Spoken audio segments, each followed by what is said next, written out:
जो लोग महंगाई को मजाक में ले रहे थे अब सावधान हो जाओ, क्योंकि अगला डोज आ चुका है। हम बात करने वाले हैं ईरान और इजराइल की वॉर की, जिसने अब बहुत ही बड़ा रुख ले लिया है। तो महंगाई के 3 झटके आपको इस वीडियो में लगने वाले हैं। सबसे पहला झटका है पेट्रोल। 20 मार्च 2026 से प्रीमियम पेट्रोल के रेट बढ़ गए हैं। प्रीमियम पेट्रोल के अंदर 2 रुपए से लेकर 2 रुपए 30 पैसे तक रेट बढ़ चुके हैं। जब तक वॉर चलती रहेगी ये सिचुएशन ऐसी ही रहेगी, क्योंकि इंडियन रुपीस डॉलर के आगे फीका पड़ता जा रहा है। जहाँ एक बैरल की कीमत 70 रुपए होती थी, वहाँ उसकी कीमत 100 रुपए हो चुकी है। और हो सकता है कि नॉर्मल पेट्रोल और डीजल के दाम भी बढ़ जाएं। और दूसरा झटका है इंडस्ट्रियल डीजल का, जो कि आम गाड़ियों में नहीं जाता, डायरेक्ट फैक्ट्री में जाता है। इसके भी दाम बढ़ चुके हैं। एक ही झटके में सीधा 22 रुपए बढ़ गए। अब ये मत सोचना कि इसका असर आप पर नहीं पड़ेगा। अगर फैक्ट्री का डीजल महंगा हो रहा है तो फैक्ट्री की लागत भी बढ़ चुकी है, और सीधा सीधा मतलब है कि जो वहाँ प्रोडक्ट बनेगा उसकी भी कॉस्ट बढ़ेगी। अब समझो इसमें नुकसान सीधा सीधा हमारा ही है, क्योंकि इंडस्ट्री तो अपना रेट बढ़ा देगी और सीधा उसका जो नुकसान है वो हमें भुगतना पड़ेगा। और तीसरा झटका तो ऐसा है जो कि आपने सोचा ही नहीं होगा। अब मैं बात करने जा रहा हूँ फूड डिलीवरी प्लेटफॉर्म जोमेटो की।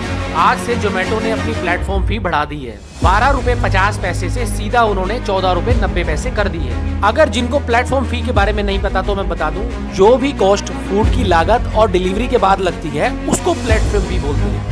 मतलब जो आप प्लेटफॉर्म यूज कर रहे हो जोमेटो उसका चार्ज ले रहा है। अब सोचो 2023 में सिर्फ 2 रुपए ये फीस थी, और आज 2026 में ये बढ़कर 14 रुपए 90 पैसे हो चुकी है। अब देखो, वॉर में अगर आप भी मजे लेने वाले इंसान हो तो वॉर में इस चीज का आपको भी सामना करना पड़ेगा। वॉर किसी भी देश में अच्छी चीज है ही नहीं, तभी सभी कंट्रीज वॉर से दूर रहती है, क्योंकि इसमें नुकसान सिर्फ आम आदमी का है और देश बहुत साल पीछे चला जाता है। मतलब अगर आपने कोई बिजनेस किया है, उसको 10 साल चलाया है, तो एक गलत स्टेप से आपके पूरे 10 साल जीरो हो जाएं तो सेम चीज हमारे देश को भी भुगतनी पड़ती है वॉर की वजह से। तो आप भी अगर इस वॉर को रोकना चाहते हो, हैशटैग में नो वॉर जरूर डालें। मैं मिलूंगा एक ऐसी नई वीडियो के साथ।